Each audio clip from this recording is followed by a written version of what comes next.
The fire waits the iron nose. Not every strike is meant to fall.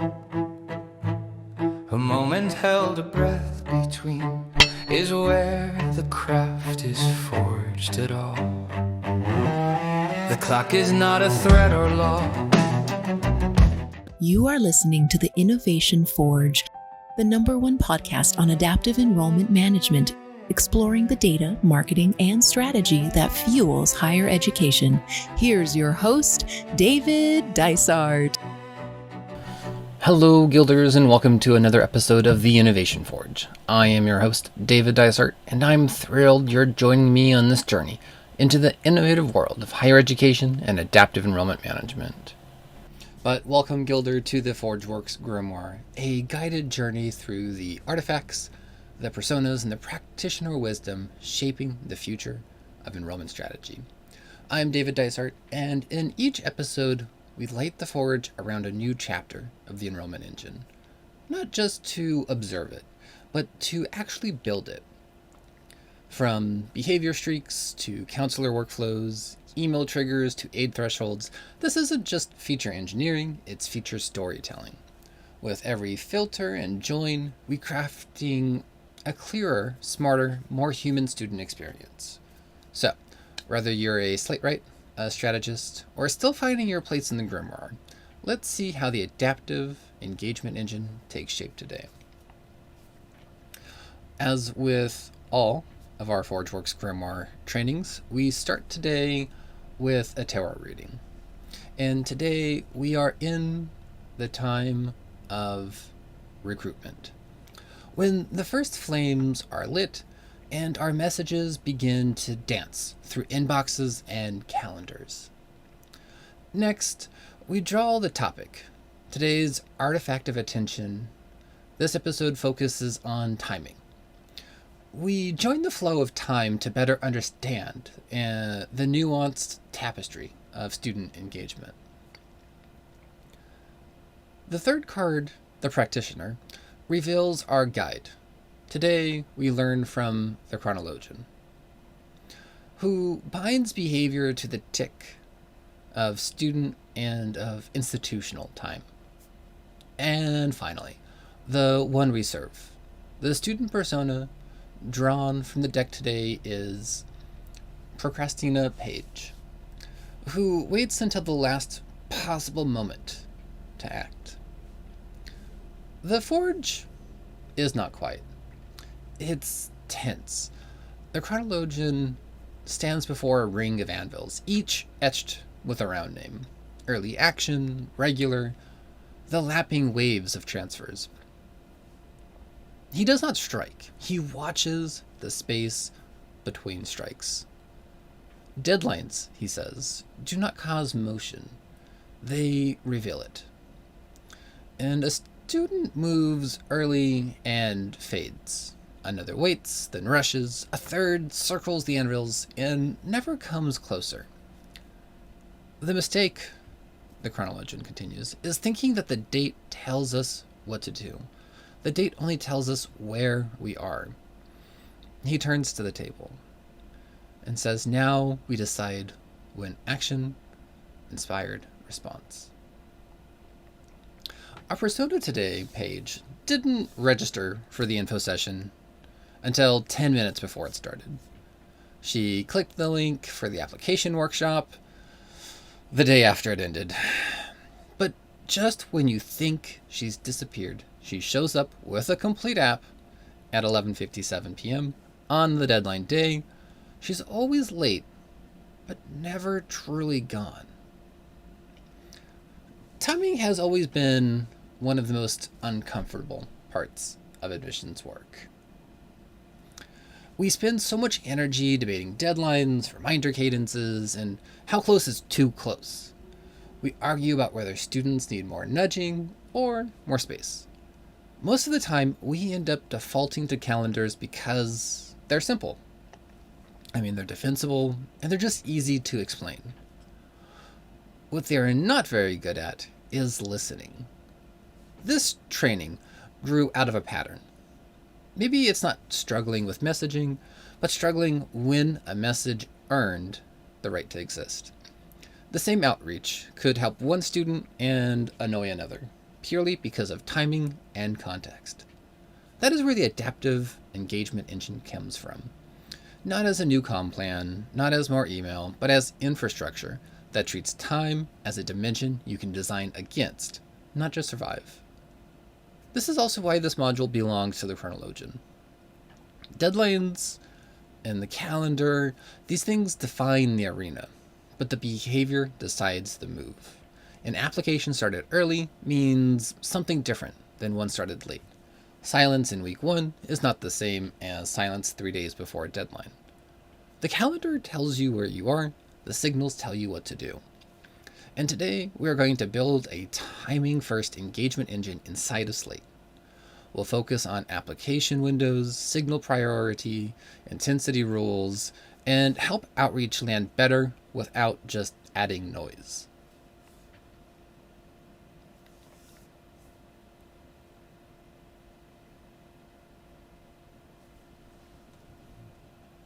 We're not rewriting copy.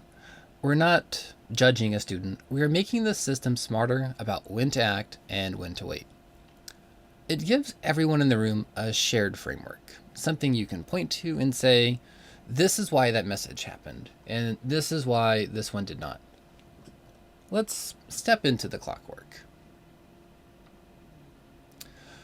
So today we're going to do 2 things. We're briefly going to talk about building a student journey map and an engagement guide. Now, if we're going to time our institutional engagements based on student behaviors and timelines, we actually need to know what their student journey is. So let's sketch out some basic columns, add a couple of rows just so we can get an understanding of what this process is before we move to the Slate side of things. We can map it chronologically, so maybe we just want to look at our different life cycles. Oh, and I'm also the worst at typing while doing these, so this should be fun for everybody but me. And maybe where you want to look at like a touch point, the behavior around that touch point, the timing, what a contingency would be.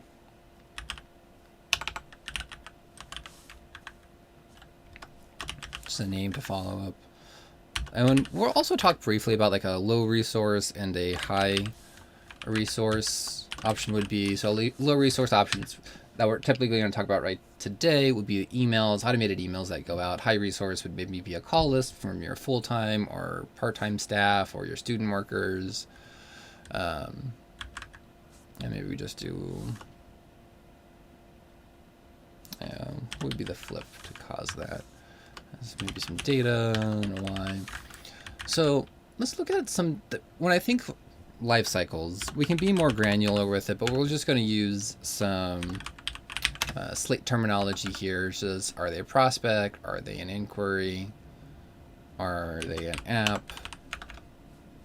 We'll probably do a few of those. An admit, a deposit. And all those just kind of general life cycle stages. So you can be filtering these, you can be ordering these, just to kind of help you.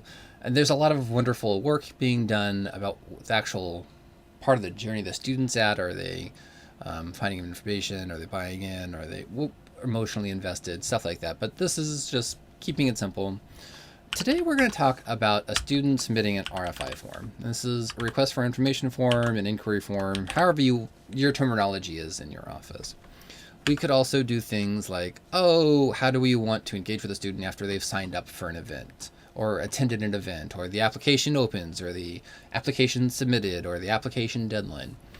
There are so many contextual pieces around a student's journey, around a student's behavior, the calendar context, and the kinds of engagement that we want to offer the student as an institution.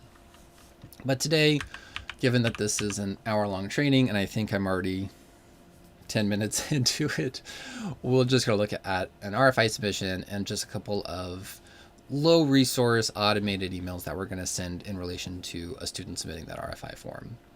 So maybe our behavior is just submission. And we're going to do that for all 3 of these. And the timing is immediate. Maybe our next one is 12 to...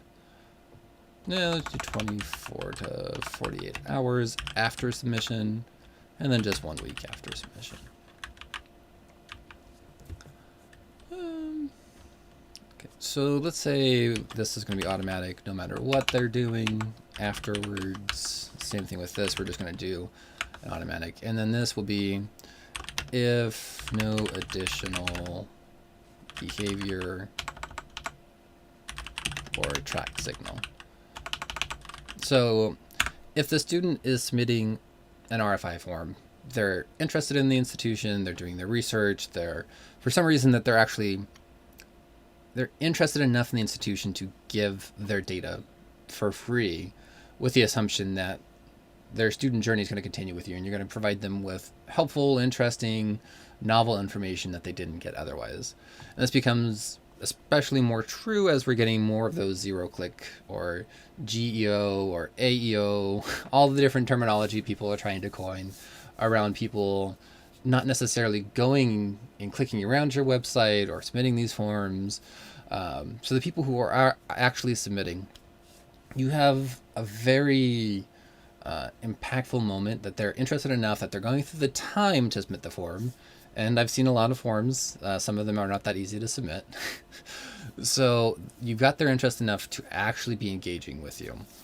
And if in the following week there's no other tracked behavior, whether that's ping data, signing up for an event, emailing, opening an email, whatever, however we want to categorize this additional behaviors. If they're interested enough and all of a sudden they're just silent for a week, I think that there needs to be something that the institution is going to be doing to re-engage that student. Because you need to keep that momentum and build upon it. So maybe just for an easy name, we're just going to call this a confirmation. We're going to call this a follow-up. And this is just a silence re-engagement. Low resources, these are just emails that we're going to have Slate send on our institutional behalf. Hi, we're not going to do anything. Nah, we're just going to do that on video there as well. And maybe this is a student worker call. And maybe a high resource option is we want to do this for everyone, or maybe there is just a reason why this particular student is getting that high resource touch point. Maybe they have high demonstrated interest or high yield score, or they're coming from a population that is really important to your institution. Whatever that might be, that would specifically cause them to get this high resource touch instead of the low resource touch. And again, this could be just everyone a week after and they come to an event, maybe they all get calls. Whatever it could be. It could be everyone, or it could just be a specific situation in which you're allocating a high resource touch point to this behavioral engagement. Data, we'll talk about this in a minute when we actually build it in Slate, so I don't think we're going to necessarily do that right now. The why, this is just flywheel mechanics. Like they're interested, so our institutional engagement is just to keep that engagement up. And then this is just a re-engagement. And again, I can't type, but I am going to fix it. And so you don't need all of these data points. You could add more, you could add less, you could modify what it is. This is just a brief example of just to get your bearing when you're looking at all of the student journey map and the institutional and student engagement patterns that we're seeing. Just something that you can visualize and see. You could look at what are some metrics that we're looking at that would indicate that this is doing well. Like, yes, their click rates going up in emails. They're pinging our website more often. Maybe even about the things that we're talking about. They're clicking on these emails, and maybe a guardrail. If all of a sudden you're seeing, maybe the typical email gets 0.01% spam and opt-outs, but this is getting a 7% opt-out. Like, okay, hard stop. We're going to stop this experiment. We're just going to roll this back. We're going to examine why we're seeing this, or withdrawals around application behavior. So there's a lot that we can look at to make sure that this is being productive or that this is actually harming our student population. So we can look at that for those two things, metrics and guardrails. But I do want to make sure that we have plenty of time to actually start building in Slate. So I'm going to... okay, here we go. So this is just the clean slate environment I have done for all of the Forgeworks Grimoire. So this is, I think, like one of the admission showcases, which I should probably like take a look at and see what's in here. I'm sure there's a lot of great ideas. But this is just as a helpful sandbox for us to play in when we're doing the Forgeworks Grimoires. So maybe this is just an adaptive engagement engine RFI 1 of 3. And we're probably not going to write the email copy today. I think that's a really good and interesting topic for us to tackle on our next Forgeworks Grimoire training, where we're actually going to have the Holograph writing these affinity building emails that use all of these wonderful psychological, behavioral economics, behavioral science, marketing, sales principles to write emails that aren't just process emails. So I think that's going to be our next time, but we're just going to primarily focus on some filters, some exports, some conditional logic, some content blocks. So I think we can just keep all that. So again, these are just the default settings that are coming in the showcase. So we're just going to name it.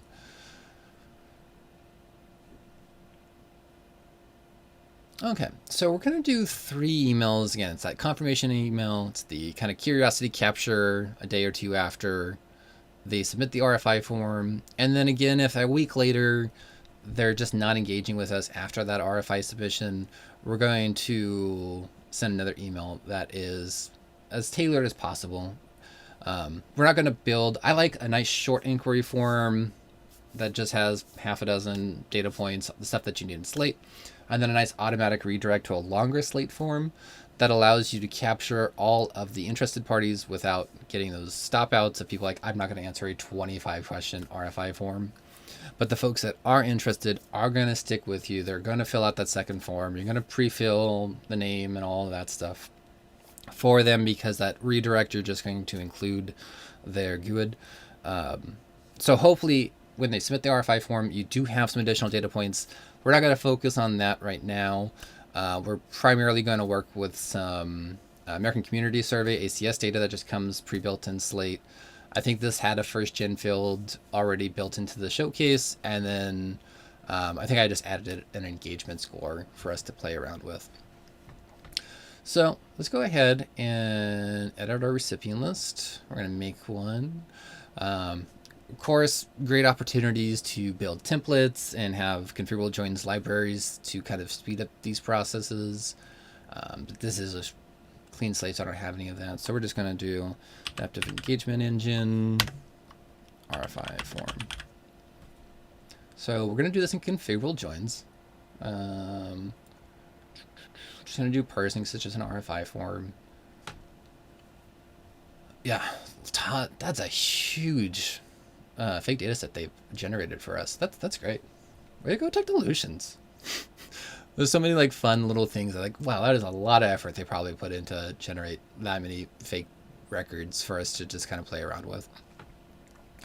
So our first email here, it's just an automated confirmation email. To do this, you'd probably go through like the form and just attach it through the RFI piece. That actual form. I just am not building a form to do these as form templates. I mean, form delivers. I'm just going to build this and deliver for simplicity's sake. But yeah, definitely explore those options, because you can also have those send like event template communications, form communications. You can have additional filters in those set up. to send dynamically and upon specification. So definitely do that when you're doing these kinds of things, if you're doing this based off of form submission. So this first confirmation email, just a follow-up. So maybe we want to look at distance from the institution that the student is. If you're collecting like the student's school, you in theory have that tying in most cases to the organization. That organization has an address. So you have an address on file for that student. And you know how far away from your institution they are. Like I said, I think it has first gens. We can pull that and just deliver some context around that relationship building of a first generation student. And then I think to determine if we want our CTA to be like a visit virtually or a visit campus, maybe we want people who are near campus to visit in person, just because it's an easier call. Maybe we want, if they are further out and have a high income proxy ACS data, we can also have that as an in-person call to action or a virtual call to action for other folks that are further away. So let's start building that. So we can get distance, and one thing that I'm always the worst at is I don't embed my fancy subqueries far enough in, and I always have to like rebuild them because like, I wanted to create ranges or bands for this. So we're just going to have like a formula sitting up front here, and then we're going to do another subquery export, just so if we want to do any kind of modification with it, we can. Maybe kind of create that into like an existence flag or some other way we want to work with this. So we're going to look at distance from campus, and yeah, we're probably going to coalesce this because we'll look at the student's school address, and then maybe we'll just look at like permanent address as well. So we're going to join from the person to the school one. You might have to do something fancy like school by level of study, rank. We're just going to do school by rank overall. It's going to be that highest priority school that's on their Slate record. Now, generally, best practice would not be to pull the address from that school record. You want to then join from school to organizations. And then you want to pull that and the organization is basically Slate's system of record of organizations. So then we're going to pull address from organization, and we'll just do rank overall for that as well. You can, again, if you want permanent versus mailing or some other kind of filters on your address, we're just going to pull school org address one. Always helpful to rename things like that, especially since I'm going to be also doing an address. And maybe for person, we want to do address by type and rank. We want permanent, rank 1. So the number 1 rank permanent address. You could also do just rank 1 address as well. And then we're probably just going to go ahead and rename this perm address rank 1.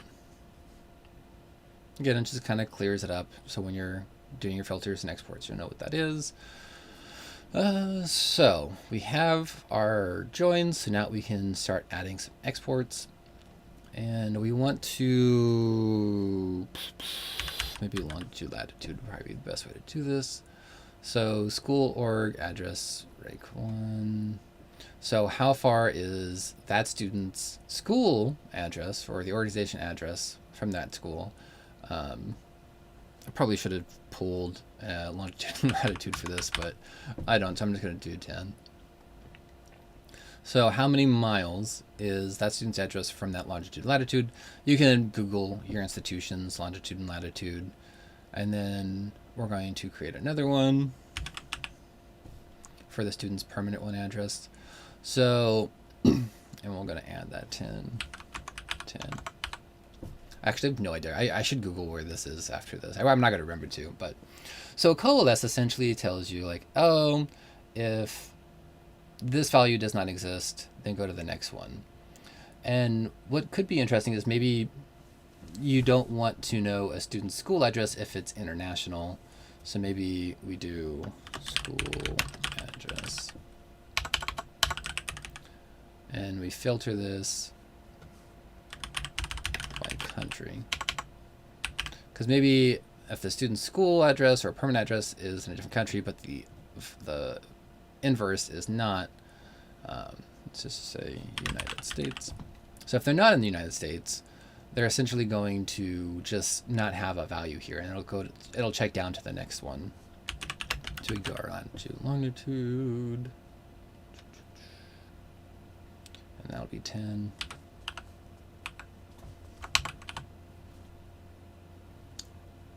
And that way, if they're not in the U.S., which also just, if they don't have an address, that will also preclude that, then it will check down to the next one. And you could, if we also did that for the permanent address, you could have it if neither one of those is true, then you could add a null value. Maybe it's 3,000 miles away, just as a kind of dummy code for internationals. You could also just have a literal here to just indicate, like, yeah, the student's international. We don't need to know someone who's 4,000 miles away versus 4,200 miles away. Just, they're international. We're just going to treat that as a separate group that has their own distinct engagement style, CTA style that we might have for them. So distance from campus. And this could even be like, oh, maybe we do want to add essentially like a flag for this. So I'm going to say case when distance from campus is greater than 100 miles, say 20 miles, then 0, else 1, end. So if they're further than 20 miles away from the campus, we're going to return the value of 0. That's export value will be 0. If they're not greater than 20 miles away, then it'd be 1. So maybe this is far from campus. And this might just help us with our conditional logic and call to actions that we're going to have in this email a little bit later. So then we can just do first gen. I feel like, yeah. And it's probably, I like to have like that 1, 0 as my values, especially when I'm doing conditional logic. But this is 1 and 0 for its bit. We're just, if there's no value, then we're going to say 0. You could also do something similar with just like an existence export if you're keeping text or string in the value of that field. And then let's also look at, oh yeah, I need to join to my address. So let's look at, again, that permanent address 1. So Slate has a really fun thing called ACS data. And they put it inside, when it's in configurable joins, I think it might be something, I think it might have a different naming convention in like the Slate template library and standard library. And oh my goodness, we've been doing this for 30 minutes already. I should probably hurry because I have 2 more emails I want to get through and I've not even finished with the first one. So this world country is ACS data. This is American Community Survey data. Oh, I'm doing exports. Oh, yeah. So if you just type in world, you're going to want this one without the subquery. And this allows you to export different values based off of that student's, I think this is zip code. So what is the percent of people in that zip code based off of, I think a lot of this comes from the census. So every 10 years, they're going to revamp the data. So data can get a little stale as you get further through that every 10 years Census Bureau, like national census. But what percent of the people in this zip code are aged 0 to 5? So we have ages, we have education. So what percentage of students have at least a bachelor's degree?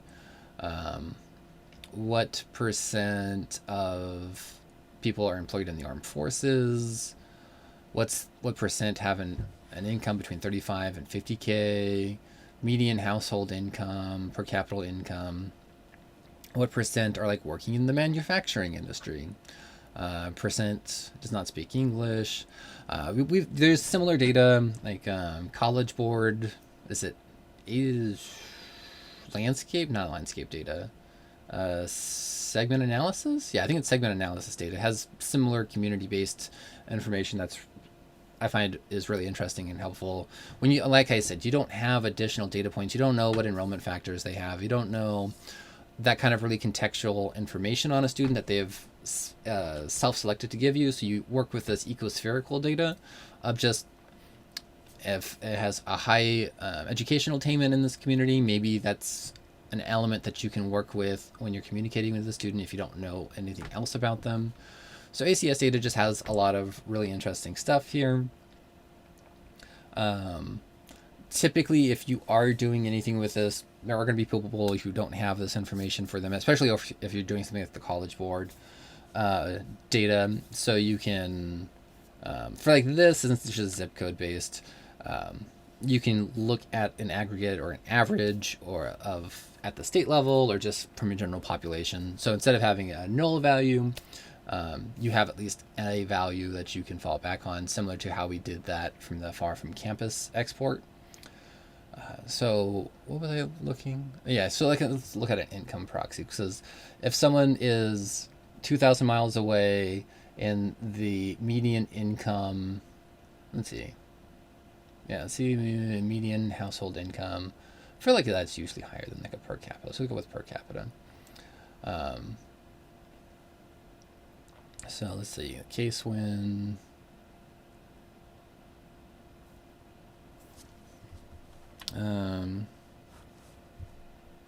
What's a way to put this? ACS.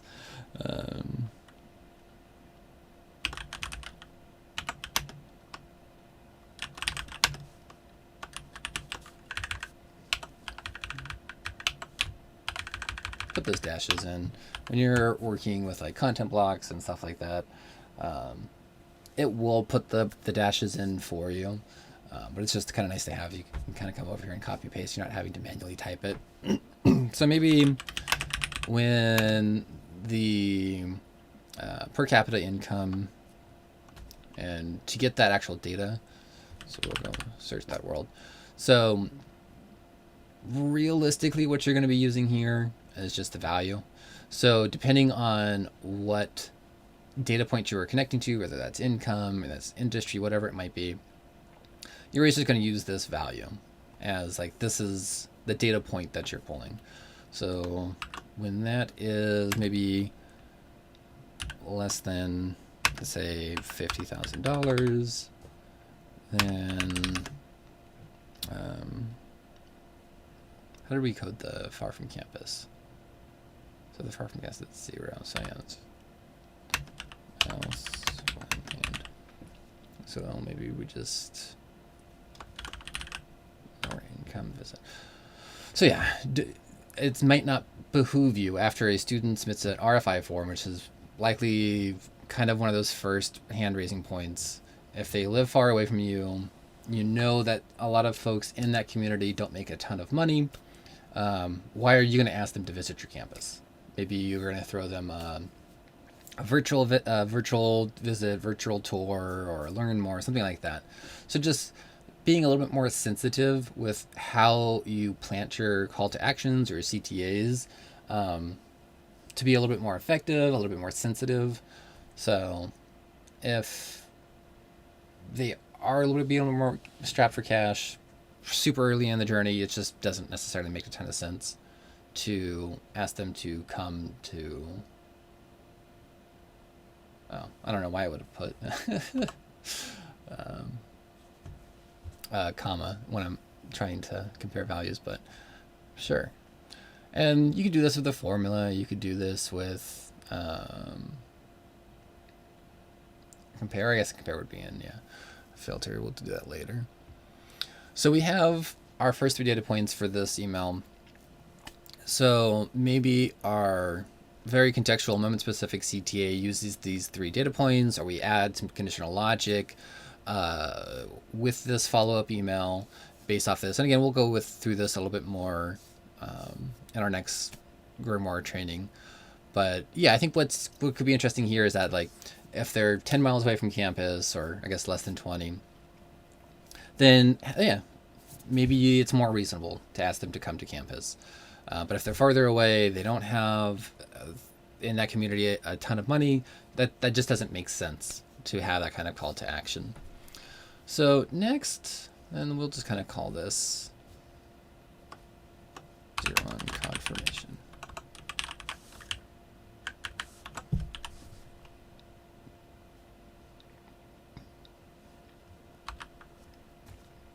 And we're just going to kind of call this curiosity capture.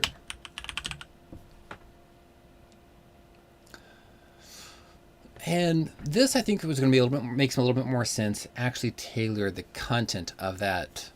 Maybe it's a 1 day later email, 2 day later email, based off of how much email the student's already going to be getting, based off entering your inquiry flow and your campaigns, or just how much email you're sending in general, or if you have a vendor sending email. Make sure that you're not flooding a student with email, but we are trying to keep that engagement momentum up, and we're trying to find ways to engage the student when we already know we do have them interested. So I think what could be interesting here is maybe we throw a dynamic content block call to action button at the end of the email.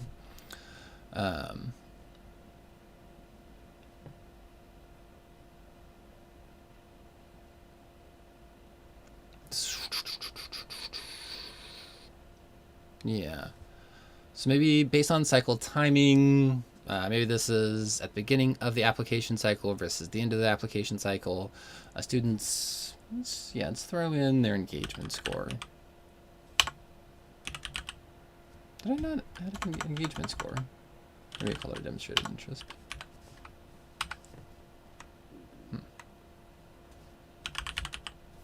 I might not have. Oh, this was a while ago though. So I'm pretty sure I added a field. Or was it an engagement field? Yeah, an engagement score. I probably just didn't add. It probably just needs to be refreshed because it's a clean slate. I assumed since I did this yesterday it would be available by now, but maybe not.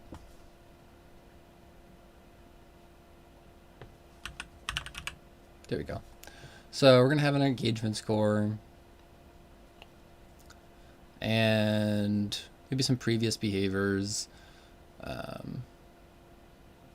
Maybe we want to look at have they visited?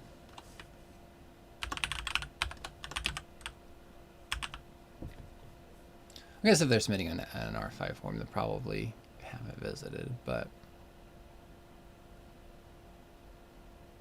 yeah, maybe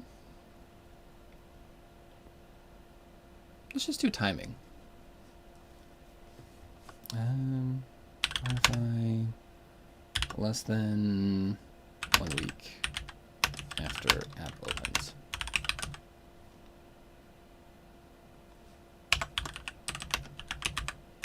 This is the part where not rehearsing these comes down. It's like, I didn't really think this one through very much, or if I did, I didn't write it down, so I don't know. So let's do a comparison.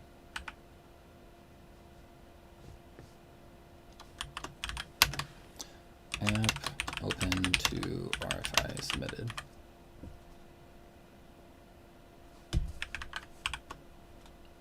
So we're just going to do comparisons. We're going to compare 2 dates essentially. So maybe app opens on 8/1/2026, and you could do something dynamic to be like current year. But we are already 40 minutes in. Oh, I did not think about this. How long this all would take. Let's probably do this. this would be a little bit easier. So form submission, form response. And this would be a little bit easier if we were building this actually in the form communications. So we're going to do all forms and events. Let's actually do, I think it'll be easier to just stash these here. RFI submission, form response, R forms and events. Awesome. We're going to make our base that form response. We're going to filter it. We'll probably have a title of some kind of inquiry form. It's fine. Let's just going to call this net price calculator for ease of right now. So we're only going to be looking at form responses in that title. And let's say RFI date. And submission date.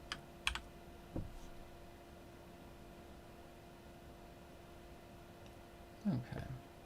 And then it's actually app plus 7 days. Do a formula. Do 7. We could just have that in the formula, but we're just going to do 7. And we're going to. Oop. Well, actually, I guess we can just. I'm making this too complicated. Just.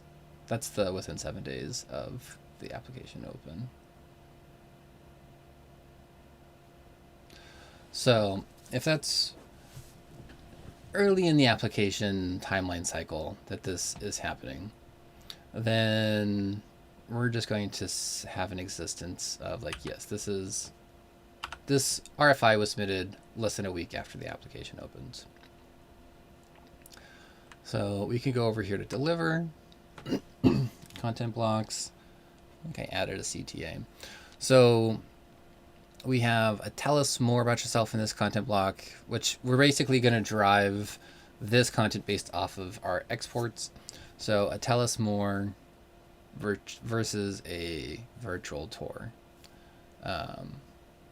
call to action button. So maybe instead of saying a 1-0, maybe if it's early, we want to have them tell us more. But if it's later in the application cycle, like we got to drum up some higher stakes RFIs.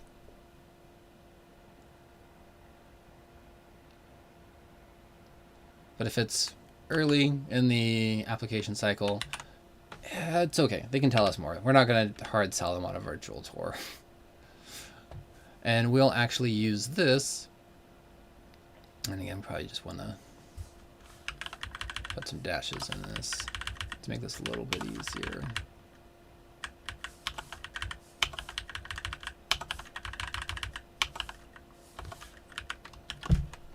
We're just going to copy that.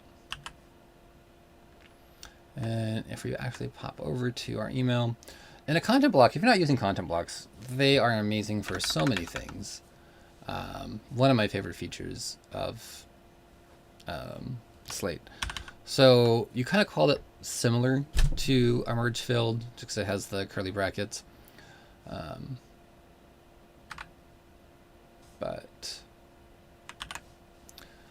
So this is the actual export that's going to be driving the data. So again, if it's early in the cycle, it's actually going to return the text value of tell us more. If it's later in the cycle, it's actually going to return the text value of virtual tour. And we could do much fancier formula, looking at like actual date versus prior behaviors versus DECA DI score, whatever it is. Again, how far from the campus they are, things like that. If they visited before, don't have a call to action to visit. That is, but for the sake of time, I think we should be moving along. So we just have our bar. And then they still call it a snippet in the code here. They've rebranded this to content blocks a long time ago. And then in quotation marks, we're just going to call what is the key to that content block.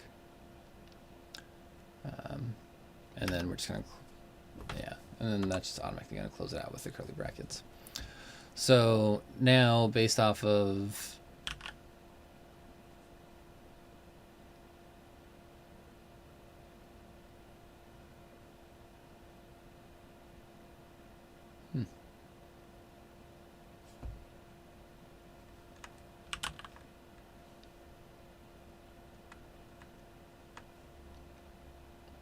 interesting.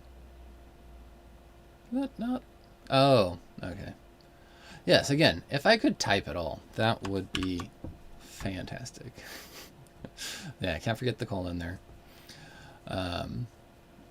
So let's then quickly talk about that third email. Maybe since about a week after. They haven't clicked on any emails. They haven't visited the site. They haven't submitted a form, anything like that. So let's look at, maybe we only want to email folks that have like no ping activity. So we're gonna ping none since RFI. So again, we're kind of going to look at this existence. I'm going to do a comparison. I guess we can just do a comparison at this point. So let's join to ping.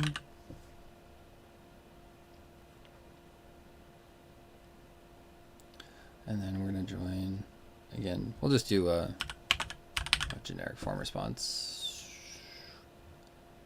So we're just going to point that specifically at, yeah.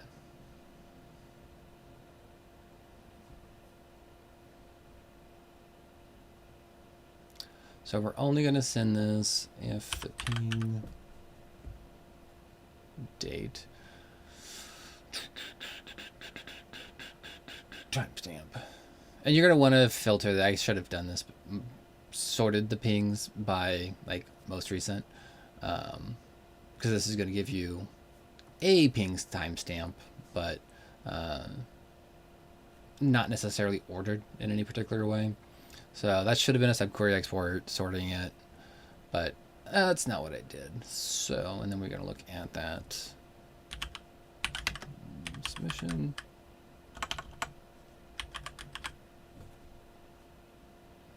So again,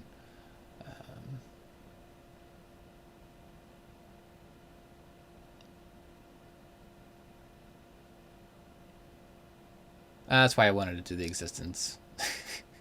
Should have trusted my gut. So if that ping timestamp is greater than the submission date, then we want to exclude those folks. So that's why I was going to put that in a existence export.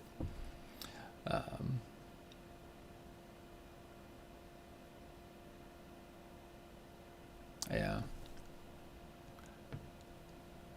Okay, it's fine. We don't have time to build that again. And then we could also look at something that's, maybe we have different call to actions or different framing for this question if it's someone who is like out of state, in state. So we can look at, again, that address. So it exists. Maybe we want to call this in state. And we can filter this to region. Well, I guess it's state and it's a filter.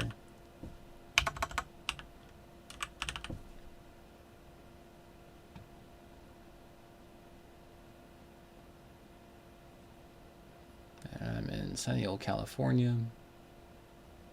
So again, this could be 1, 0. This could be yes, no. However you want to code these. I like the 1, 0s personally, but so now we're having these additional data points of like, oh, okay, again, we want to have that call to action that is specific to someone who is in state. maybe we want to talk about an academic scholarship. So let's look again. Maybe we don't have a lot of information on these students. So again, framing the email with the best information that we have, which could be this ACS data, it could be data from a vendor that you have that has, again, that ecospherical data that is like maybe the student just grows up around a lot of people who have high educational attainment. So that student journey is already framed by the people around them. So you could be talking about your honors program based off of, let's see,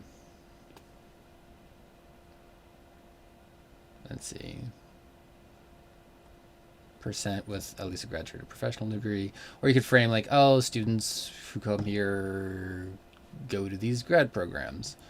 So when that value, so again, we don't have to do any changes to our export. The value is just the value. So if that is greater than 20, then 0.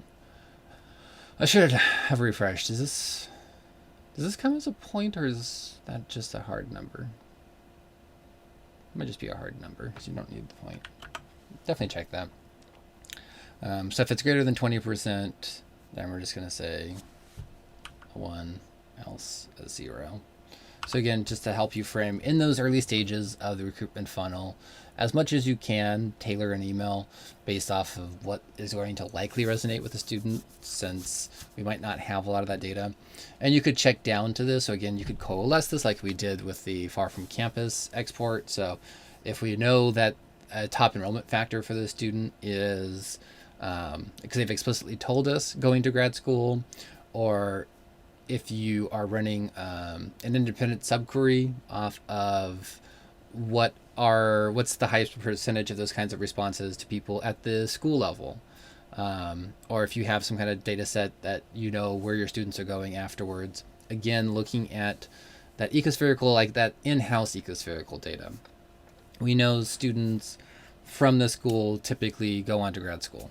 So if they are in one of those schools, and that could be an independent subquery, that could be infrastructure that you have built out in Slate, that could be a materialized view thing. However you're capturing that kinds of quorum score data or quorum data, or other types of like, oh, we know students who are in this, have like really good high schools around them, so they typically are being accelerated into an academic, a long-term academic life cycle. You could check that down. So like, did they explicitly tell us that? Does our internal data point to someone who has high academic achievement based off of historically where students go in that area, or some ACS data, anything like that, vendor data. So we're just going to say this is high into attainment. And again, we're not doing any kind of decisions based off of this. We're just trying to be able to craft and tailor the messaging as much as we can without a ton of data. And even if we're not correct, we can condense like, oh, this is a 10 email sequence that touches on our honors program, and touches on financial aid, and it touches on how awesome it is being in sunny California. Well, like, okay, if they're 20 miles away from you, it's sunny California. They know. If they're in Wisconsin, maybe lean on that sunny California a little bit more. But we're just trying to, in those early stages, use all the data that we have at our hands to turn those 10 email sequences that the student's going to resonate with maybe 2 of them.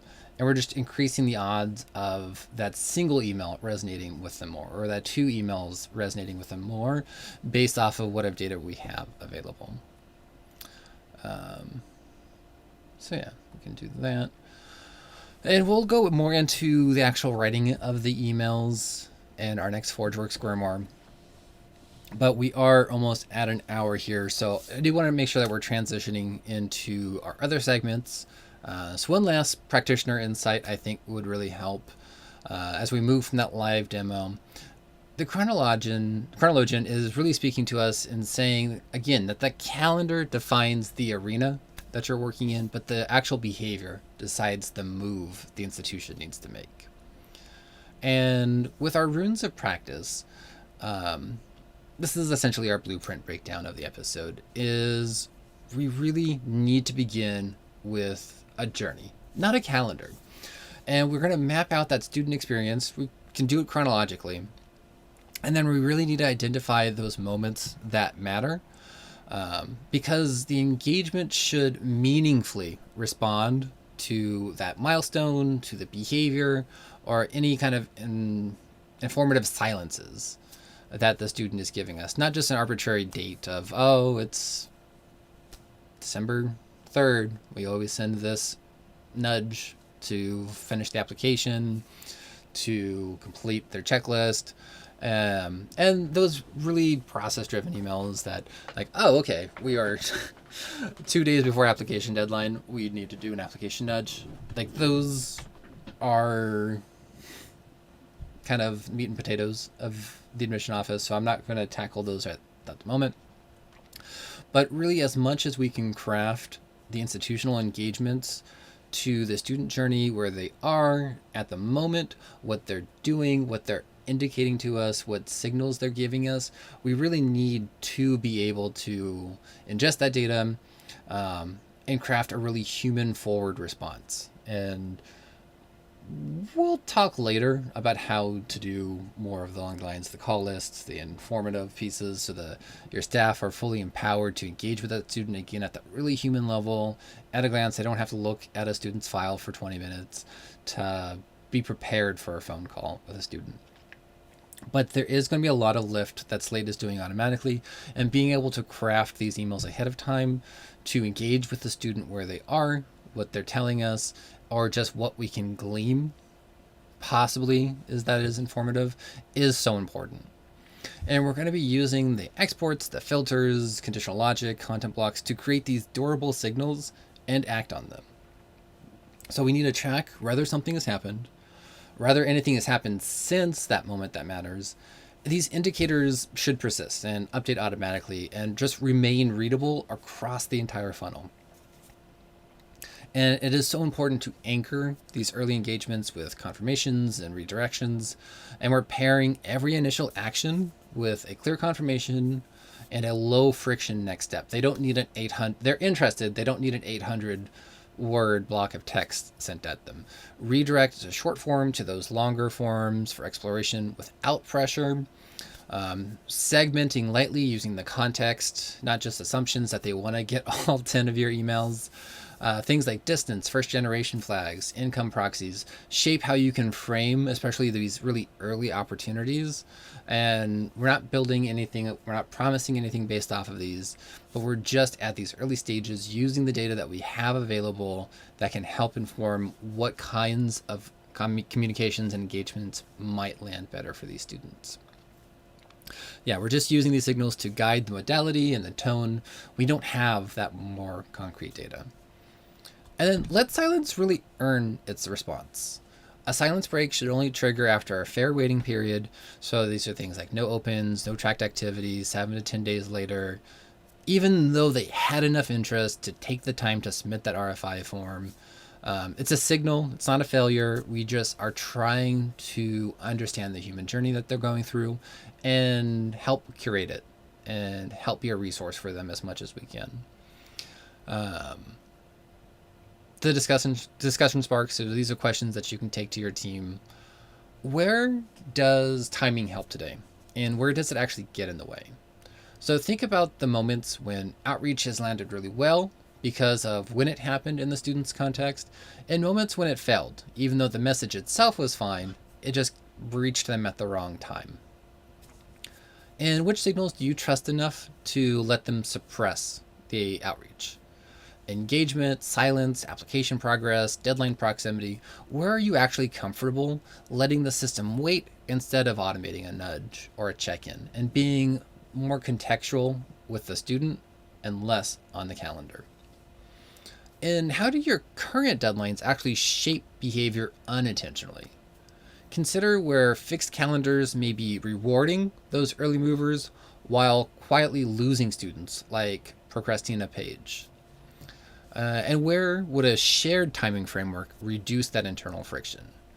Which debates repeat every cycle, and that could be settled by a clear window, a reaction, or a rule, instead of these vague impressions and opinions based on last year's calendar? And what is that smallest timing change that would have the biggest impact this year? Not a full rebuild, it's just one behavior, one window, and one trigger that you can do today. And our Forge trial. Let's dig into that last piece a little bit more. In your own Slate environment, go ahead and build one timing-driven engagement window and test how it behaves. So choose a real moment, select one life cycle stage, one concrete action. This could be the application, like the open of the application. It could be a student starting an application. It could be them submitting the application. It could be an event registration or an event attendance. It could be decision released or decision received. How are they behaving after those points? You have so much more data on the student. The student is so much more invested at each one of those phases that the amount of work that you can do and the impact that you can make with that engagement just increases exponentially. Like, don't choose a deadline though. Let's actually start with the action. The student submitting the application, the student signing up for or attending an event, a decision being received. What are they doing around those moments? The next step, though, would be define the window. So create a clear timing window tied to that action. For example, we saw 24 hours, 7 days after submission. What if they're doing no progress? What if we're not tracking any engagement for them? Write down why this window exists and what it's actually waiting for. So we did a week after the RFI form. We could have done a shorter window, but that window becomes more critical the further along we are. So they saw their admission letter, they saw the financial aid letter, and if they're not doing anything, that becomes a much louder silence becomes a lot louder when they know how much money you're giving them. They know that they've been admitted. If they're checked out at that point, that's a blaring signal for you. Maybe they're unhappy with their financial aid. Maybe they read the letter and they're like, I have no idea what any of this means. And they just kind of took that step back because it was overwhelming. I don't know how to read this. This is jargon.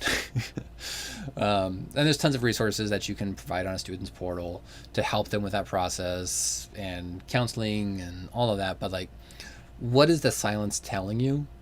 Loud and clear. And then it's step 3. So it's build the eligible filter. So it's using queries, filters, rules to define who is inside that window that we're going to engage. This could be including existence logic for the actual action, suppression and recent engagements, or recent outreach that we've done. Just keep it readable. If you can't explain it, then you have to simplify it. It's probably advice that I should take with these trainings. Step 4, assign an intensity. Decide what level of response this window's earn. Like I said, low resource, it's an email automation, SMS text automation, but based off of either student population or just the actual milestone, moment that matter, behavior, however we want to call it. Maybe that's a full-time staff member or a student worker who's actually going to perform some kind of outreach. Call them, text them, whatever it could be, like live, in person. This is an important moment. This is an important student. We will prioritize this with a high resource touch. Or if it's no action at all. Again, not every behavior, not every window warrants an action. So really prioritizing, you only have so much time and resources to write these automated emails, build really fancy recipient lists, actually dial a phone number to call these students. So really prioritize your time building and reaching out to students. Your human resources are your most valuable resources. There's so much that your Slate people could be doing. There's so much stuff that your comms people could be doing. There's so much that your counselors could be doing, that if you're going to put their time on this, it has to be in these really important moments that are actually going to have an impact on your students. And then last step, test it backwards. Run the filter against last year's data. Look at who would have been contacted, who would have been suppressed from those kinds of outreaches. Don't judge the student. judge the timing itself, and then just reflect. What surprised you about who showed up in the window, who would have gotten it, how that could have affected their journey, and what surprised you about who didn't show up in that possible outreach. If this window feels reasonable, you've built the actual infrastructure. If it feels uncomfortable, you found the right place to start refining and tweaking your process. And as a little bit of a foreshadow of our next Forgeworks Grimoire training, we have the holograph. They're going to take the helm, turning engagement into narrative and timing into trust. And with that, we're going to close the Grimoire. Today, you've added another page to your Forgeworks Grimoire. The tools you shaped here, both the technical and the strategy, are now yours to carry back to your own forge. Take the time to complete the forge trial and record your reflections in your personal spellbook. Our cycle continues. When we next meet, our new practitioner will step from the shadows and another piece of enrollment craft will be revealed.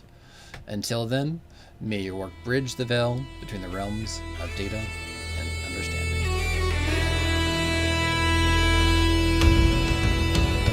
If you enjoyed today's episode, please grow the guild by rating and reviewing the Innovation Forge podcast, or sharing it with a colleague who needs to hear about these creative crossovers in education. The best review or comment every month will get an ebook of my book, of course. Particularly great ones will also be featured on future episodes. Thank you so much for joining me in the workshop today. Remember to strike true, and let's forge something extraordinary together.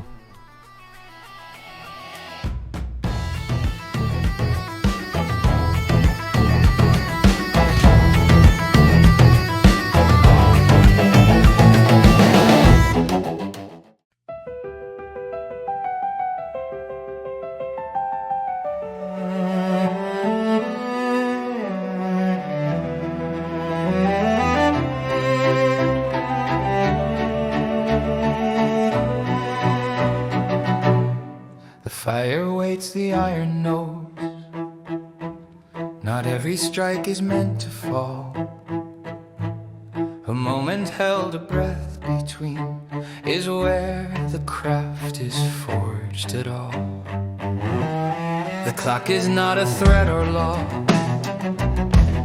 It only marks the open ground. What moves too fast will miss its shape. What waits too long is never found. I mark the space, I watch the signs, I let the silence speak its name.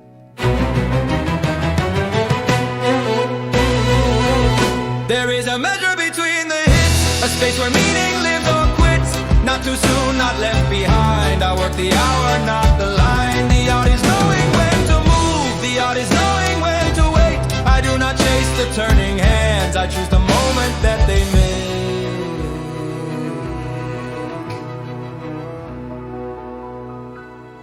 A door ajar, a signal thin, a step begun, a pause unmade. I do not shout into the dark, I answer motion when it stays.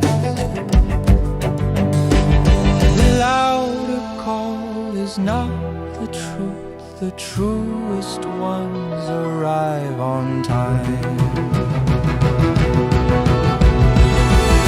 There is a measure between the hits, a space where meaning lives or quits. Not too soon, not left behind. I work the hour, not the line. The art is knowing when to move, the art is knowing when to wait. I do not chase the turning hands, I choose the moment that they make.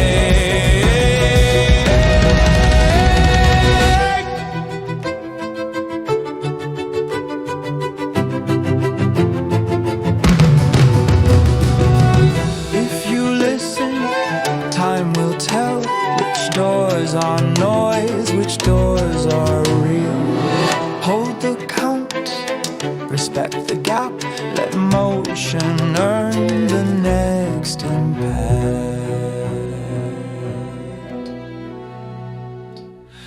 There is a measure between the hits where purpose sharpens, not insist. I do not fill the air with sound. I let the right weight come around. The clock defines the outer ring. The signal names the strike inside. I am the keeper of the pause, where better choices learn to rise.